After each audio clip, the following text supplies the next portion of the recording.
Hi, everybody. I'm Nick Gillespie, and I am the editor-in-chief of Reason.com and ReasonTV, and I'm joined by Katherine Mangu-Ward, the editor of Reason Magazine, current editor of Reason Magazine, and Marty Zupan, who was the editor of Reason Magazine in the 1980s. We are not joined by Matt Welch or Virginia Postrel or Bob Poole, other editors who couldn't make it, but I think we can pick up for them. What we're going to talk about today is reason and libertarianism in the age of Trump. And I also would ask for a big round of applause because this is also a live taping of the Reason podcast. So this will be going up in a couple days. So let people know you're here in the Reason podcast, please.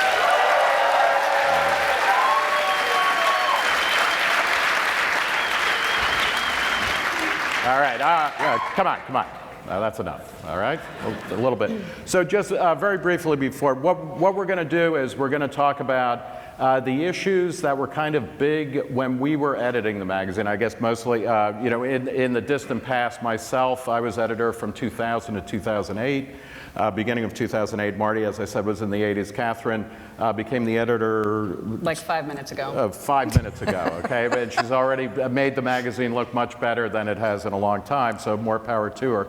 But Reason was founded as a monthly magazine of free minds and free markets in 1968. Our website went live in 1994. The video, ReasonTV video platform went live in 2007. And the podcast in 2016, about 4 or 5 months ago. We've always been, and I was going to use the term nonpartisan, but we're really unpartisan. Because we, like 7-Up, the Uncola, we're working on a totally different frequency, but we're very engaged, we're independent, we're pre-political. The idea of libertarian with a small L is that it's an attitude, a temperament, a direction, a default setting that informs your political engagements, but it actually exists before them, I think. And we're journalistic. We're a magazine of ideas, but we're also a magazine of journalism. And as Lanny Friedlander, the founder of Reason Magazine, who passed away a few years ago, put it in the first issue, we try to trade in logic, not legends. We are a source of libertarian news, including stories that aren't covered. We were on the criminal justice beat and talking about things like over-policing of black and minority areas, of civil asset forfeiture reform, long before other people were. So we were bringing stories that weren't being covered by the press. But then we also bring a libertarian point of view on big news. So, if you want to know what the libertarian kind of take or a strong libertarian analysis on immigration, on drug policy, on things that are in the news, on trade, you go to Reason. We're a source of community for libertarians. We host intra-movement debates to kind of bring our best ideas out, make them sharper, and also learn how to hate people because they disagree with you on 1% of one issue. It's a very, it's the one thing that I think that makes us human, right, as libertarians. And then we are also, we do outreach and conversion. We reach out to other journalists and give them stories or a way of thinking about the world, which is helpful. And we also try to help build the next generation of libertarians of whatever age. And with that as a kind of a background, we're going to, Marty is going to talk first. Here's a couple of covers from her tenure.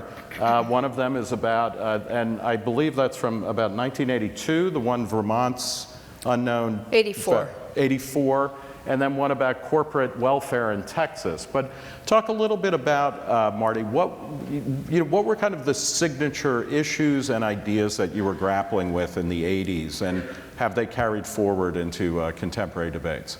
It was an amazing opportunity to be the editor of Reason to be at Reason from 1979 to 1989. Ronald Reagan was the president during most of that era. He's ancient history to most of you, I guess. But you know Reagan's legacy, and so there was a real flowering of libertarian and free market ideas during that time.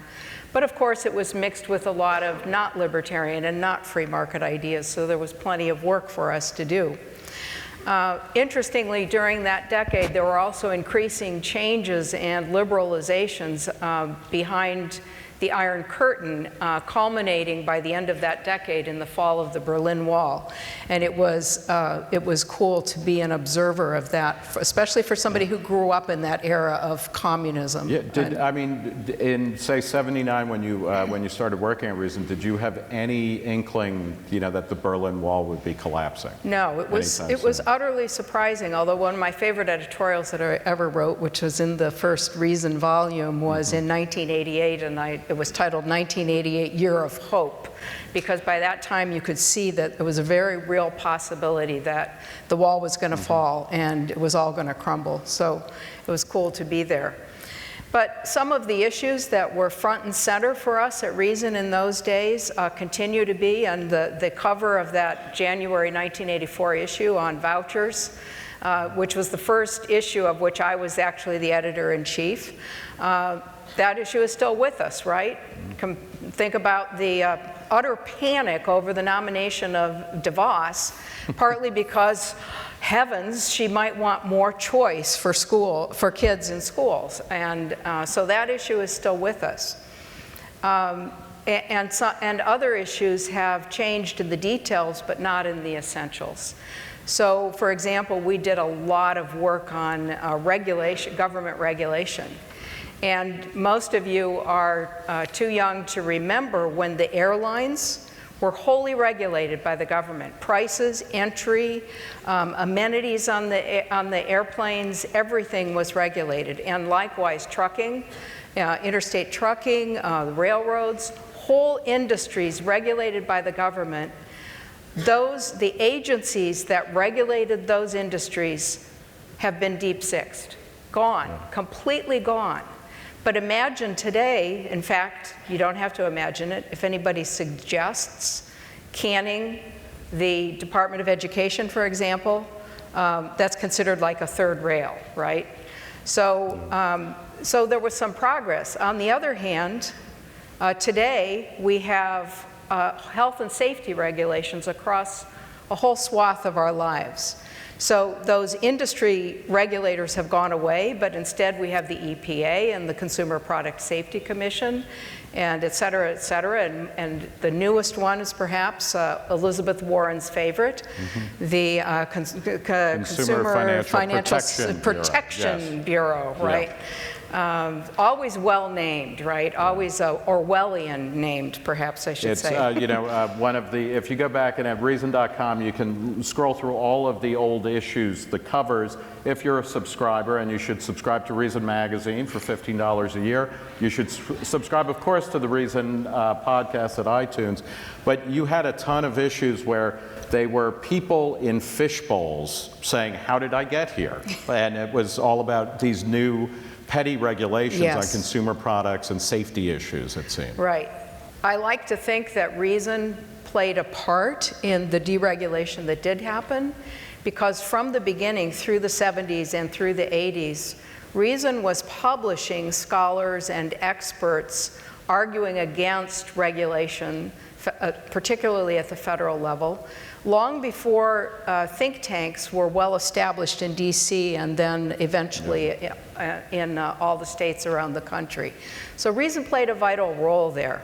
While we have all these new regulatory agencies regulations replacing old ones, there has, on the other hand, been enormous progress on personal liberties in a relatively short period of time.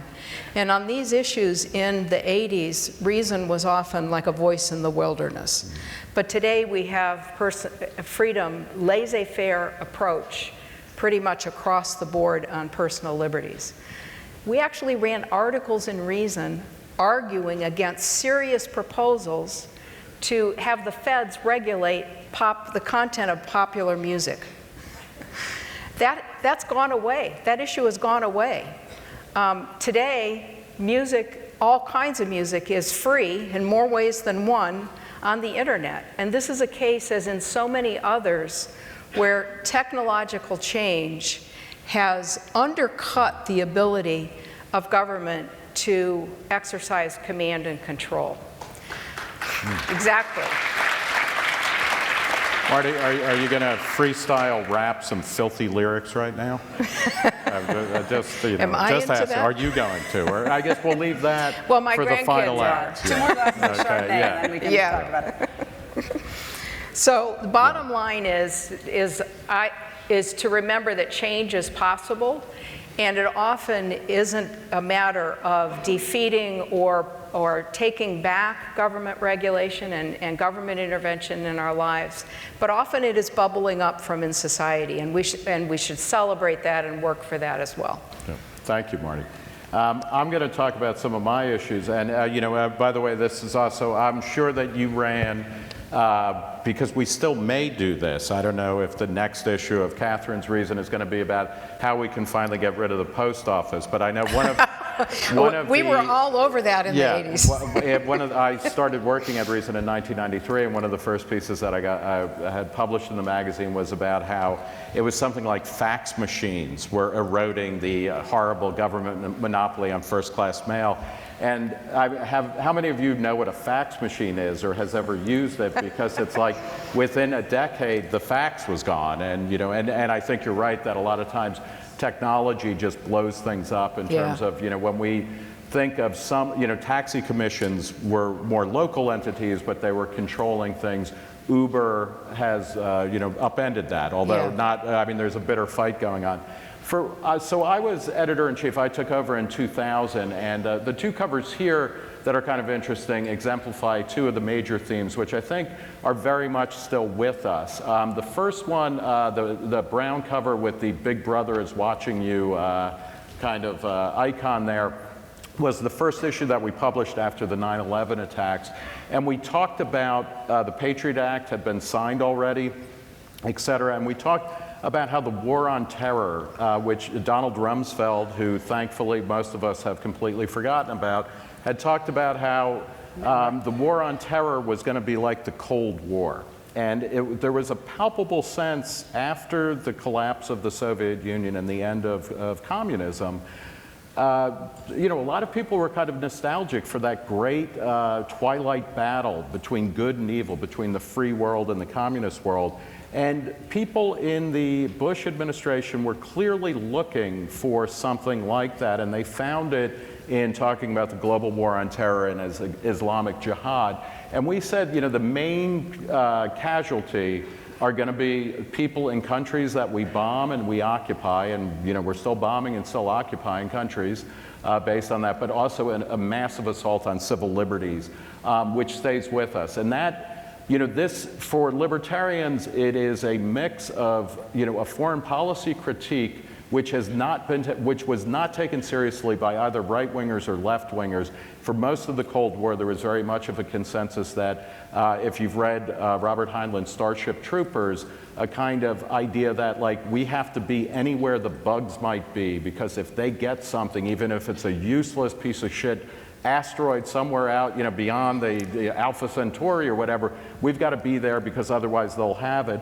That was American foreign policy consensus, and the libertarian critique of that was, maybe there are better ways to win people to freedom and to free people, and it turns out, the end of the Cold War helped prove that, with very few exceptions in Eastern Europe. It was peaceful revolutions, and as Marty was talking about, it was the ground up. The Berlin Wall didn't collapse on its own. It was pulled down by East Germans.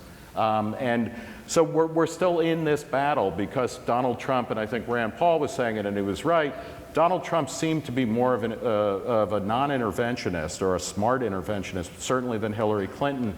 So far, it's not working out that way, but that's a major battleground, talking about foreign policy and how America can intervene in the world through markets, through trade, through commerce, in a way to make it freer rather than bombing people back to the Stone Age and looking at civil liberties being squeezed in America. The other issue, this says they know where you live. This came out 2004 or 2006. It was the very first mass-produced individualized magazine ever printed. We used cutting-edge technology, and one of our longtime readers and a contributor to Reason Foundation, the nonprofit that publishes us, does direct mail catalog stuff, and he had learned how to personalize things. So we printed up 45,000 magazines that went to subscribers that showed their house on the cover, that had 4 pages of material that was specifically keyed to their congressional district, to their county, to their congressional district, county, and one other thing. But it was, we were able, the ads were also personalized in that. And that was another big theme of one of the things Reason talks about is that, we're trying to get beyond politics. We believe in free minds and free markets. We believe that the most interesting parts of life should exist beyond politics, which needs consensus, where 51% of the people can make 49% of the people live the way they want to. And individualization and personalization, which is very much in accord with most libertarian principles, we're seeing that in all aspects of our life. We see that in our personal lives, in our business lives, in our culinary lives, everywhere that government does not have a strong purchase. And hopefully through school vouchers and whatnot, we'll actually be able to see that in education. Hopefully if we get to a market system in healthcare and retirement, we'll also see people be able to individualize and personalize those very important parts of their lives the same ways they do their romantic lives, the same way they do, when you get a cup of coffee or you go into a restaurant with one of those great new soda machines where you can literally make an infinite number of sweet drinks that will probably give you cancer and rot your teeth out. So those are kind of two of the big issues that defined my tenure at Reason, and I think those are still with us, both the good and the bad. And Katherine, why don't you take a swig at water and sex, it looks like. Yeah, so I'm obviously the new editor-in-chief of the magazine. You can sort of think of Nick Gillespie's tenure and Matt Welsh's tenure after him as an extension. It was sort of a sex, drugs, and rock and roll overlay on the magazine. I'm thinking my tenure is going to be a little more sex, drugs, and robots. So if you guys are in for that, drop me a line. This issue, which went out to subscribers today, you can pick up your copy on the Reason table. It is a sex issue. I'm sorry to tell you, though, that it is like Reason's boner killer issue, basically, because it's all bad news. I don't know how it happened exactly. I was like, let's do a sex issue. It'll be fun. And then it was like, everyone's in jail. So we have this great cover story by Elizabeth Nolan Brown that's about the Operation Cross Country, which is this huge national effort to catch child sex traffickers, which seems to actually just basically be a big dumb vice bust. We also have Jacob Sullum on the sort of unconstitutional irregularities of the way that we deal with people who are caught with child pornography. We have Deirdre McCloskey, who writes about her experience transitioning and being committed by various actors of the state for her personal choices. Like, it's just so depressing. I'm very sorry. Does it come with Viagra or something, or at least a coupon there? Yeah, it should. Well, if we'd personalized it, we could have hit the right subscribers. But the cover is not depressing. But I'm really excited about bringing Reason in. Obviously, we will be covering Donald Trump. The issue before this one, we're sort of flirting with various terminology for him. I'm not going to call him a fascist today, but like a good Reason editor, I reserve the right to drop the F-bomb everywhere and anywhere. So let's just give it a minute. We'll see. For now, I'm liking corporate authoritarian, maybe. I don't know. You should let me know what you think about that one too. I started out as an intern at Reason, so for those of you that are thinking about slogging through some kind of summer internship, sometimes it pays off pretty well. That summer, I spent what felt like the entire summer transcribing an interview with this New Mexico governor who was really into weed. And I was like, this guy is amazing. He should probably have a wider audience. And then I became editor of Reason magazine, and everyone couldn't shut up about Gary Johnson. So these things come full circle, I guess. But I'm really looking forward to helming the nation's foremost libertarian publication. There's probably somebody in here that would fight me for that title, right? But I think we deserve it. And I think we're gonna talk a little bit about Trump because we've been too cheerful so far. But so that's kind of backstory and bringing us up to the current moment. But now Libertarians in the age of Donald Trump, this is the other part, you know, I think, how many of you are optimistic about Donald Trump? Okay, there's some, yeah. I think I see a "Make America Great Again" hat, or is it? All right, it could be fair. erratic. Yeah, I think, Can't yeah. be sure. But it's, you know, Marty, let's talk about libertarians in the age of Trump. What is your biggest concern? And it's not just Donald Trump. I mean, we are in a moment of American politics, of political life, very polarized. People are dropping out of the Republican and Democratic Party, which I find, you know, a good thing. But what are your biggest concerns about Trump? Well, I'm going to go straight to the meta level, and my biggest concern is that, you know, Trump bills himself as a man of action, and he's going in there and doing a lot of executive action on things. And many of the things that he has promised to radically transform, to really upset in government, we would like to see radically transformed and upset, right? But my fear is that if it comes through strongman government rather than under rule of law, I think we lose. We lose because it's not about principles, it's not tenable and sustainable, and so that's my biggest fear. Fortunately, I think we have something to stand up against that. So I'm encouraged here by the breadth and depth of the intellectual libertarian movement. I'm the person long in tooth here, so I've been observing this.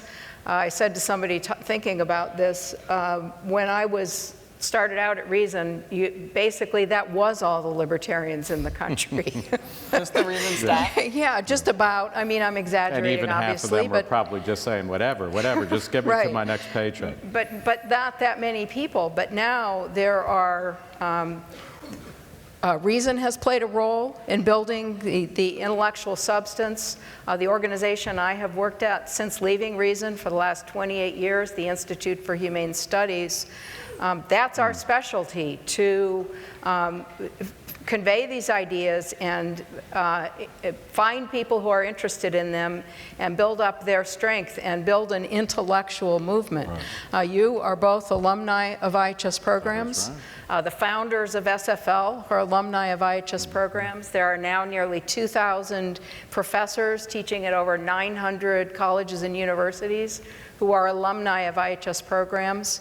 Our alums are throughout the think tanks and so on, and this is what matters. And Students for Liberty is now playing its part in bringing new young people into this fold. So we have to fight bad ideas with good ideas, and that's the opportunity. But the fear is that the impulse to action overtakes that. Yeah, and just very briefly to follow up on that too, I said hello to David Bose of the Cato Institute, who's out there somewhere, and a little while ago he looked at how according to Gallup poll results, that out of the 4 ways that Gallup slices up Americans ideologically, libertarians for the first time are the biggest chunk. There's 27% that kind of are considered libertarian, about 26 or 25% conservative. I forget, it was like 23 or 22% liberal and about 15% populist. So, this is your guys' time to go out there, the Students for Liberty, to really, you will be fighting the battle of ideas and whatnot. We're counting on you. Yeah, trust me, yeah, because at least Marty and I are. We're not, yeah, we want to take it easy. But Katherine, what about you? What are your biggest fears for the era of Trump? I think it's really simple. Free movement of people and goods across borders is an incredibly important thing. That's it. And Trump is not into either of those things, as far as I can tell.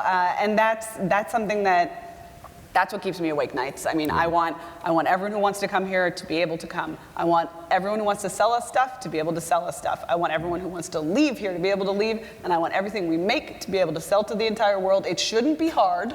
Apparently it is. And Reason is going to just be following every single freaking time Trump screws that up. All right.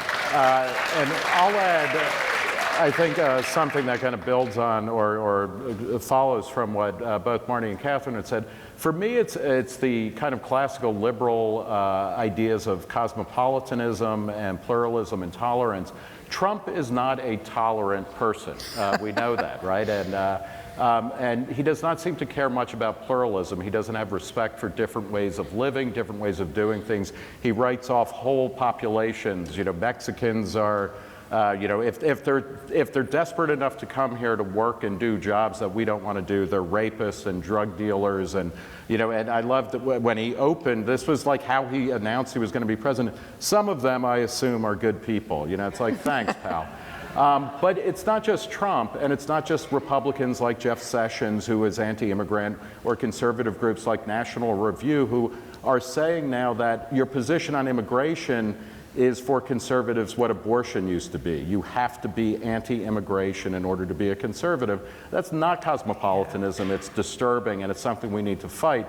On the left, they have their own version. They're not interested in tolerance or pluralism. This is the problem with things like speech codes on college campuses, or saying everybody who disagrees with you is not merely misguided, but is actually evil or should be punched. One of our writers wrote up a piece about how, under the headline, well, that didn't take long, and it's like, it's okay to punch Nazis and also white male libertarians. And, I take that one a little bit. Yeah, I take that one a little personally, but we're seeing in this moment where we have remnants of the right and the left who are commanding fewer and fewer people's allegiance, they're getting worse and worse, and they're intolerant, they're anti-pluralistic in different ways. And that's my big fear. We are going to stop now. We've been told we don't have time for questions, but because this has been a live taping of the Reason podcast, I would appreciate it if everybody could cheer so they know we're not just making this up.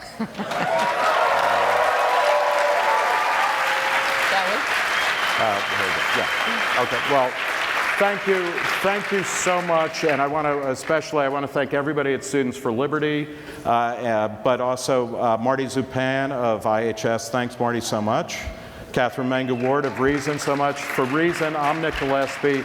Please subscribe to the Reason podcast at iTunes and look for us at reason.com. Thanks again so much.